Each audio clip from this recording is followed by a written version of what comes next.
Hey, welcome back to my channel. I am Kia Simone. This is Kia Simone Speaks, and I'm back with another review of Love and Marriage Huntsville. Something's got to give. Let me start off by saying this. This review is probably going to be loaded with unpopular opinions. I'm just going to say that up front. But they mine, and they are what they are. And so here I am once again to get it off. So the episode kicks off with Maurice going to check on Marceau after his accident. He's not feeling all that well. You know, Maurice is of course saying he thinks it's more heartbreak over the car than it is any kind of ache from the accident. They sit down to talk about the camping trip. Maurice starts to explain to Marceau that Martel had a moment and decided to just spill his guts. Because Martel had asked them to not really share it with anyone, this was Maurice's way of doing his lawyer thing. So, you know, Marceau, of course, is asking if he confessed about the baby. And Maurice kind of, you know, gives him a runaround. So then we move on to Mel and her kids. This scene is Mel having a moment with her kids where she is having this crown talk about loving themselves and appreciating their hair. And this is inspired by the whole Miss Wanda on live debacle. Mel talks with her kids, encourages them to always see their own beauty. And then she calls Tisha to address what Miss Wanda said on her live. And she goes into saying how Miss Wanda had made comments about the girl's hair, how that, you know, she wasn't okay with that. And Tisha plays kind of dumb, like she doesn't know what Mel is talking about. Here's why I think they are equally manipulative. Mel, in my opinion, this is my unpopular opinion, Mel has mastered being the victim who refuses to be a victim. She has mastered that. That garners her sympathy and support, and she plays it to the hilt. If we're being honest, in Miss Wanda's live, Miss Wanda made a comment about not wanting the kids to, not wanting the Scott kids to go to a Holt children's party because the parents don't get along. Because the parents don't get along, and she feels like, you know, certain parents may have ways about them, what she said was, your kids may turn out just like you. And I'm concerned that I don't want them to get older and hate on my grandkids for things like, oh, your hair longer than mine, or your face is prettier than mine. She literally gave an example. I'm not saying that it was okay for Wanda to broach the subject of the children playing together. However, I deal in truth and reality. I do not deal in games. I deal in truth and reality. The truth of the matter is Miss Wanda made a statement that might have been out of line, but has been twisted and blown out of proportion. She didn't actually say anything about the Holt children's hair. What has happened is that example that was given has been extracted, twisted, and manipulated to fit this whole victim who will not be a victim game. I literally have watched this live over and over. I'm like, was Miss Wanda out of line? Yeah. Did she say really anything about the Holtz kids' hair? No. But the Holtz as a unit have sensationalism is their brand. It's their thing. Sensationalism is what they do.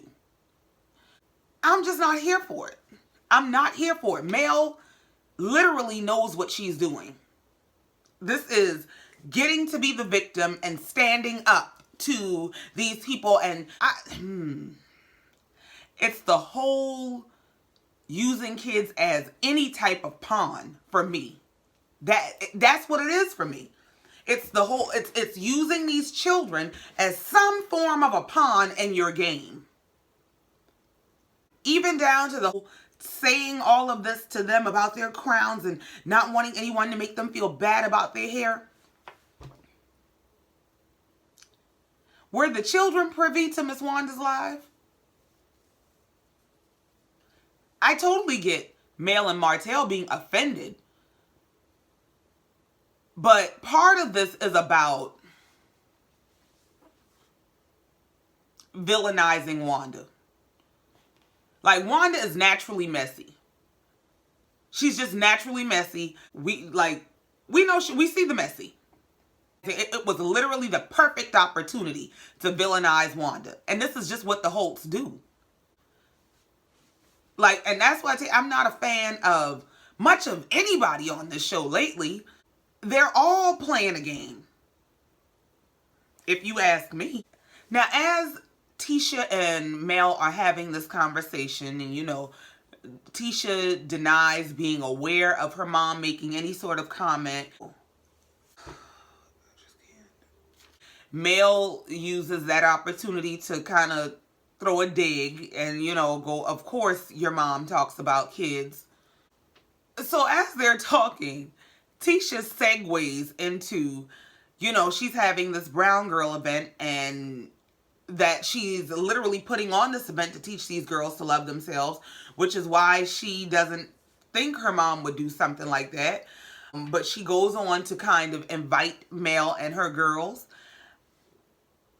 And then she says something along the lines of basically, if you're unavailable, if you can't come or don't want to come, I can text Martell with the details and Martell can drop the girls off.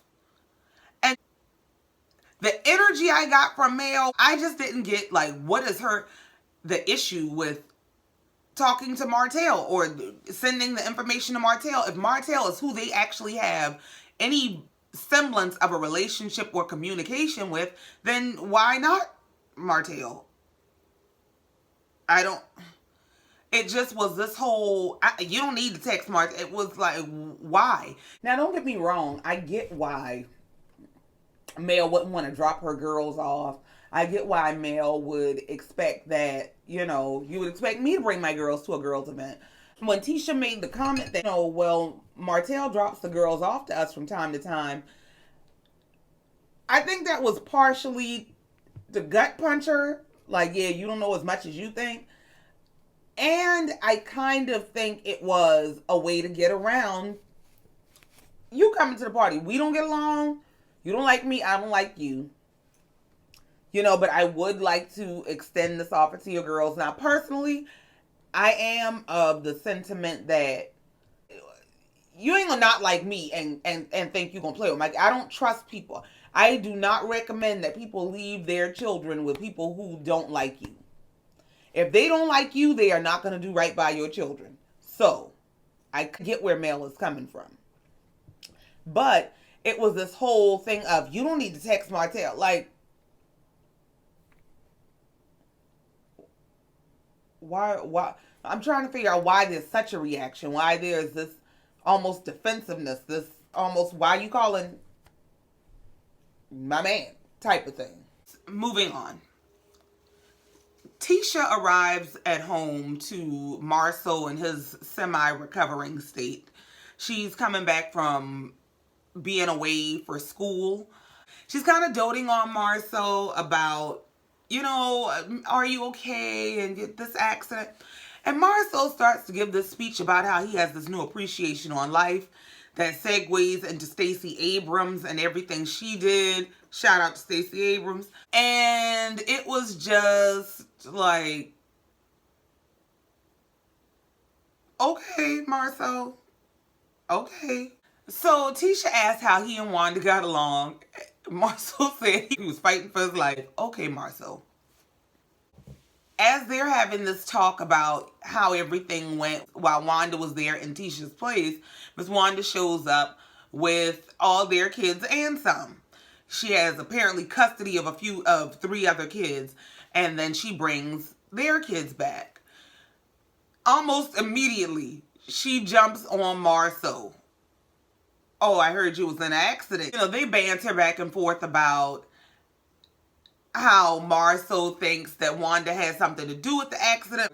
And then Wanda dropped what she really wanted to say. Yeah, why was you going out camping the day before your wife come home in your sports car? Why you wouldn't wait till she get back, and why you don't take that raggedy truck? Now, let me tell you this.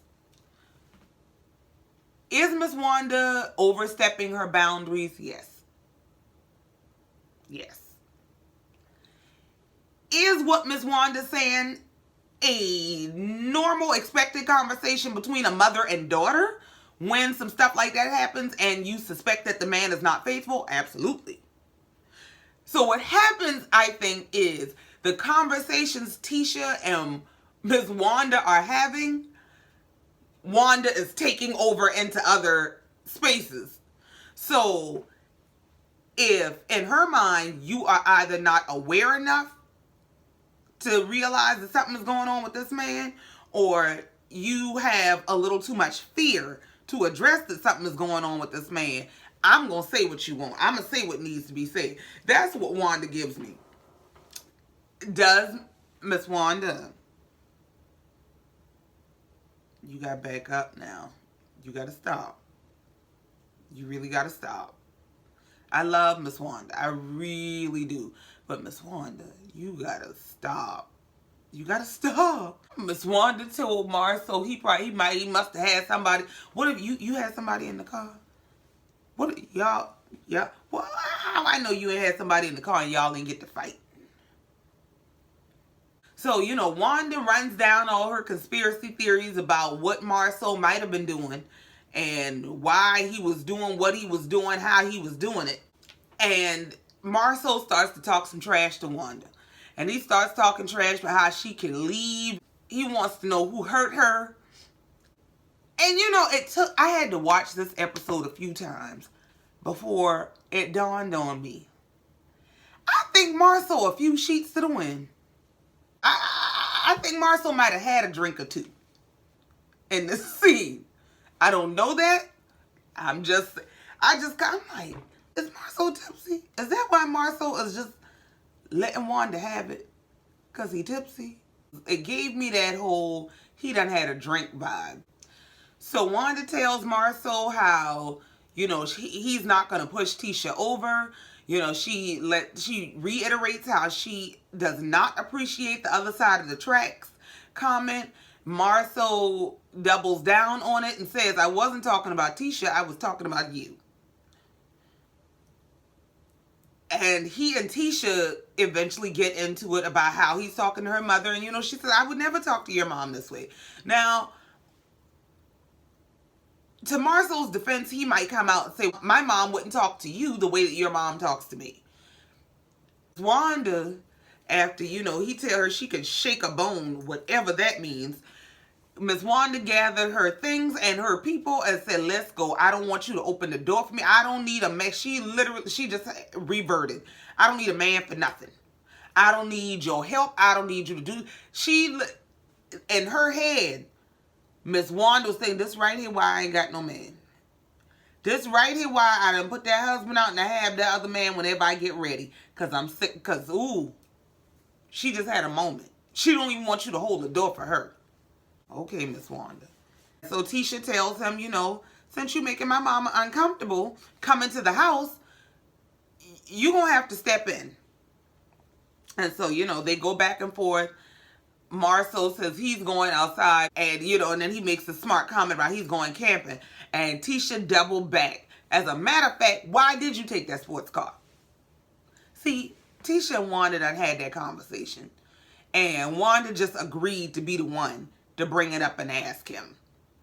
But Tisha believes there's something to it. So Miss Wanda slammed the door, Tisha going stomping upstairs, and Marcel going outside. Moving on. So next is Martell stopping by Chris's office. Is it just me, or does Martell never have on socks? Like, I don't get it. But okay. Martell goes into Chris's office to discuss the state of his properties. So he makes a bunch of, little small talk with Chris, and then he goes into telling him how, because I got some legal issues, I cannot sell any property. So Chris is like, you mean like your other stuff, your house and stuff, you can't sell? Oh, okay. And Martell says, no, the 47 acres either, I can't sell it. My question is it can't or won't?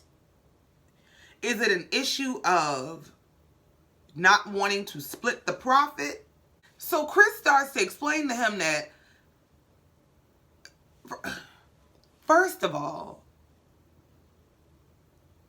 this land is already under contract.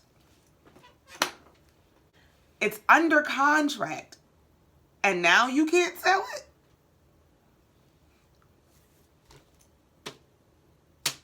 I can only imagine.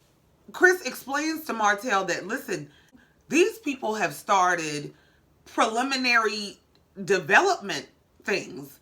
Like they're doing some sort of, surveying, clearing, something they're doing on that land to start making their assessments and plans and things of that nature. Like, in other words, these people have spent money, a lot of it, and already projected to make money, a lot of it.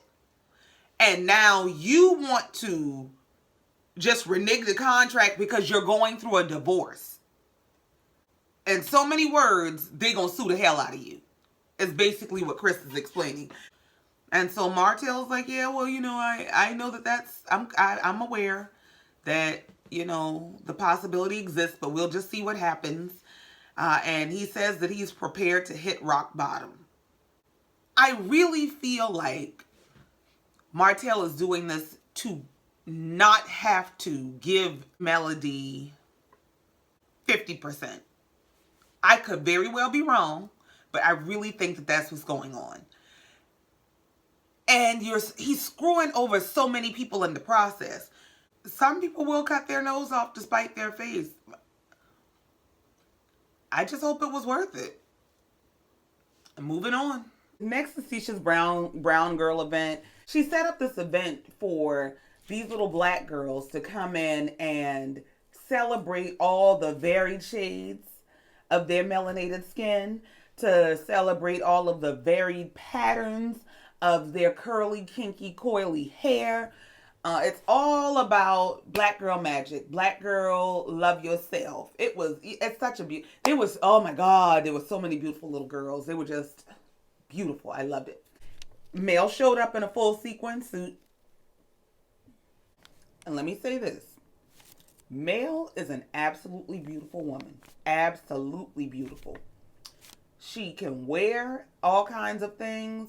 She has beautiful style and all of that. I don't believe in dimming your light for people. I believe in being your best self, serving your best self. It was just a sequin suit at the kids' party for me. It was just a little bit much. That's all. That's all. That's all. I ain't hating on none of that. I'd wear a suit. I would wear the suit. It just wouldn't be to a kids' party. That's just me. That's all I got to say about that. The event kicks off. They, they get input and interaction from the little girls there. I love children. I love children in general, so I love this scene.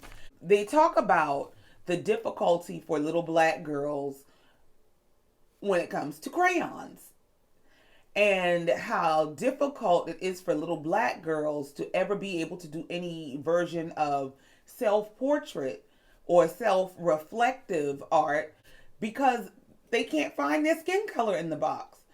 That was an issue when I was a little girl. It's still an issue now. Or it was an issue until this little girl that they featured. Her name is Belen Woodard.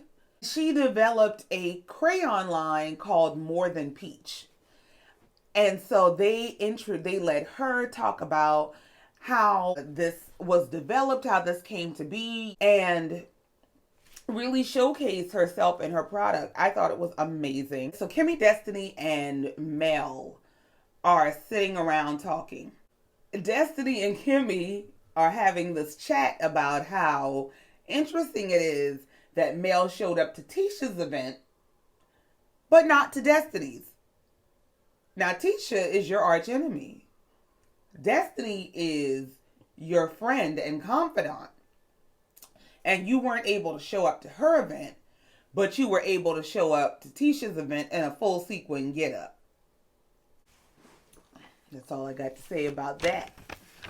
So when Mel kind of slyly asks how she can make it up, Destiny suggests a girls' trip, a girls' retreat. And all three of them pretty much agree it's something they would like to do. Okay. Well, Tisha comes over. And Destiny presents the idea to her. And Tisha starts to ask some questions. And she comes across very shady and resistant. In her confessional, she starts to explain that she feels like that Mel is a mean girl who doesn't own her stuff. She feels like Kimmy doesn't support her. And so for those reasons, she doesn't really want to go. As Tisha continues to persist with all her shady questions like, well, who all is going? And how long is this going to be? Well, can we drive our own cars in case we need to leave?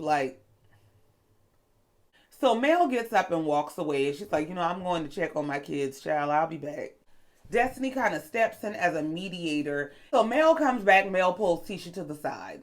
And she starts to explain to Tisha how she was being very negative about the proposed girls' trip. And Tisha's like, me? I was being negative? Me? I wasn't being negative. I was just asking questions. Maybe it came across that way. And Mel's like, yeah, that's how it came across.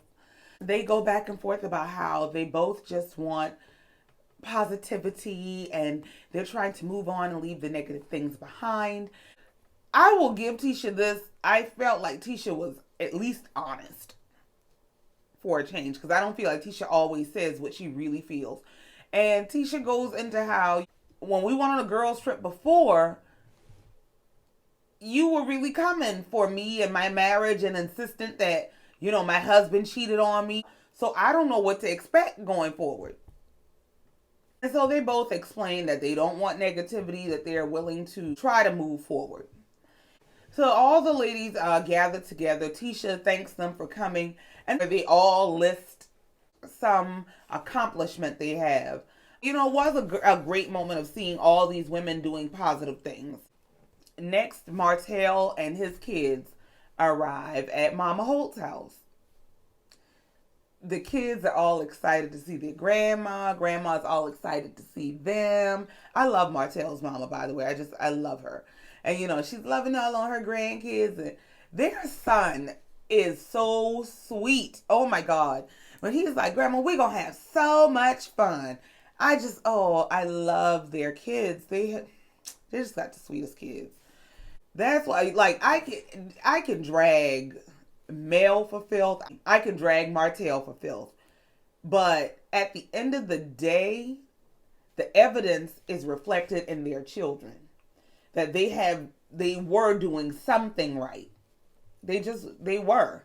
Now, the way they moving now, I don't know. With the whole using the kids as pawns, and the kids said, I want so-and-so to be my daddy. And then Martell is out there doing lives about what kind of parent Mel is not, how she ain't washing the baby, and the uncle done hit the kids, and just a mess all over Instagram. So Martell, his mom, and the kids, they start making some cookies, and they get the cookies in the oven, and they send the kids in Grandma's room to play. Well, Martell sits down and starts to talk to his mom. Martell, tells his mom that the kids are asking him if he has a girlfriend because their mom is telling them that. Now, I will say y'all need to keep those kids literally out the mix of y'all stuff. But is the truth that he had a girlfriend? Yeah. But y'all need to, like, but protect your children. One of the most important and profound things Martell's mother said to him in this conversation is you don't want the children to resent you both. Protecting your children has to be prioritized over destroying each other. It just has to. It just absolutely has to. Doing right by kids is about more than shelter, food, and clothes. It's about love and respect. Respecting your children enough to not subject them to certain things, to not use them as pawns, to not manipulate their feelings, to not try to turn them against a parent or other family member, to help them develop into the best version of themselves, not to pass down and project your issues. They are not these little weapons that you load up with feelings or information or whatever you want them to know to disparage the next person. That's not how any of this works. That just is not how this works. I'm just like, I am sick of watching these people play with these kids on this show like this. I'm sick of it. Like, I'm sick of it.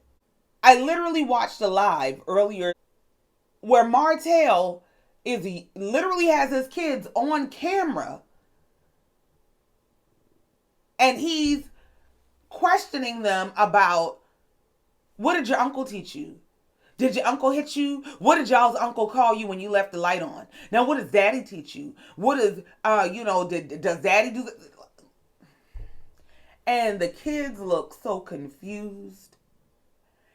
And you can see the oldest child literally almost paralyzed, like, I don't know what to say or do. The son is in the back seat looking like, what in the hell is going on? Boss baby is just like, okay, whatever you say, partner. And it's just like, why? Why? Why? Why are y'all so intent on hurting each other that you will hurt your children? Why? It's a sin and it's a shame. Now, y'all talk about what you want your kids to know and what the kids are going to grow up and see this. And whether you is right or wrong, they're going to have to deal with whatever residual emotions, whatever residual embarrassment, whatever residual issues arise from y'all slinging mud all over TV and social media. Because y'all can't be mature enough to say, you know what, this ain't worked. It ain't working. It has not worked. And we decided we're just going to move on.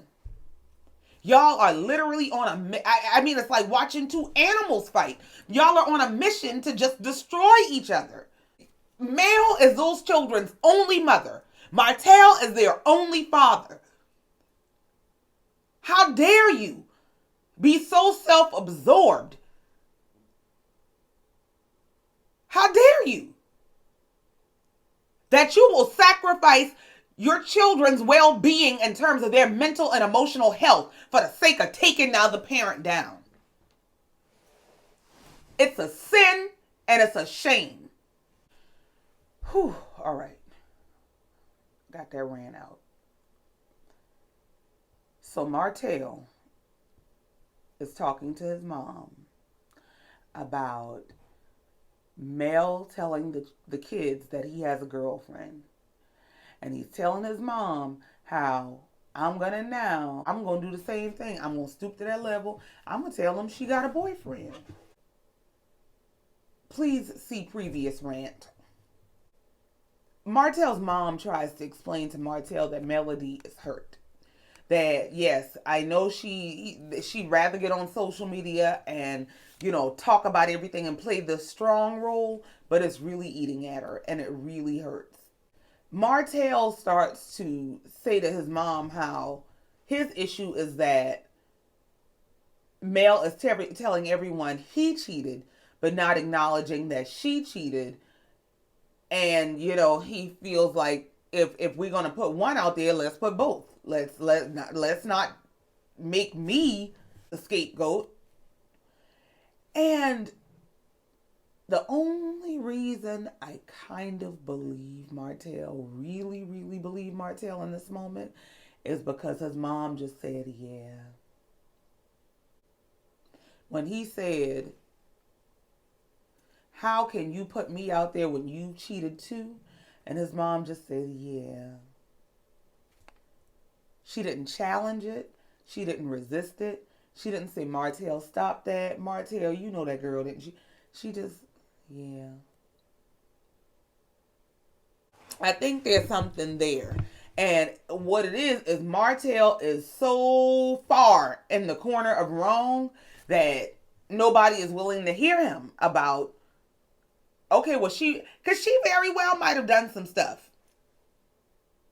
But nobody's really, like, his wrong is so big and bad and loud that it drowns hers out.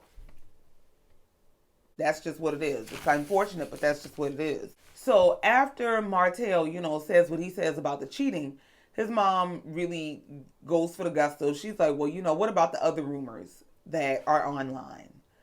And he says, yeah, the girl is pregnant. She says she wishes that wasn't true. And he says, me too. Lord God, I hope that's not his baby. Because if that's your baby and you just sat on TV and said, I wish this wasn't true too, that's self-explanatory. After his mom really expresses how disappointed she is about everything that's going on, Martell asks his mom, do you still love Mel? Why wouldn't she, Martell? Like, is that your goal? Because why wouldn't she?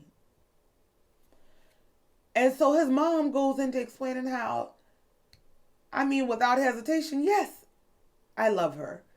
And I always will. She will always be my daughter-in-law. And she just broke down. I believe Martell struggles with emotions, emotional relationships, how to express and manage emotions and things of that nature. I really think this is where we got to really see the most emotions.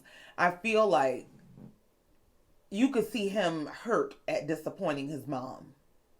It felt like he was more hurt to disappoint his mom than he has been to disappoint Mel.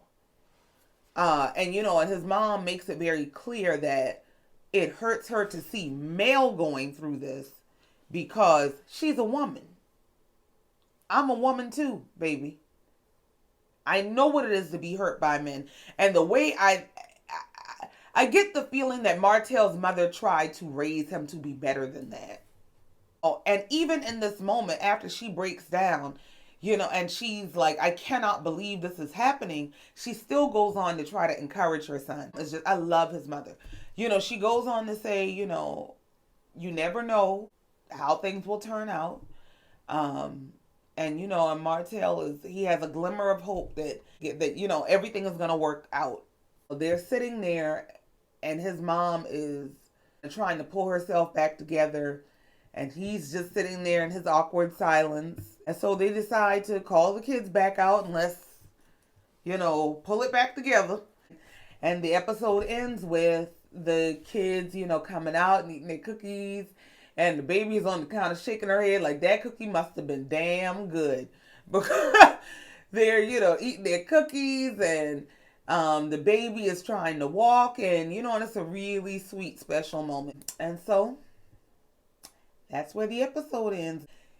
Yeah, as you can tell, yeah, I needed to get this off my chest. I needed to talk about this episode as usual. Now that I have gotten it off my chest, I thank you for listening. I thank you for letting me talk through my thoughts and feelings and my unpopular opinions. Please make sure to like, comment if you have any feedback, subscribe to the channel, hit the little bell so you can, get future videos from me. I'll see you next time. Bye.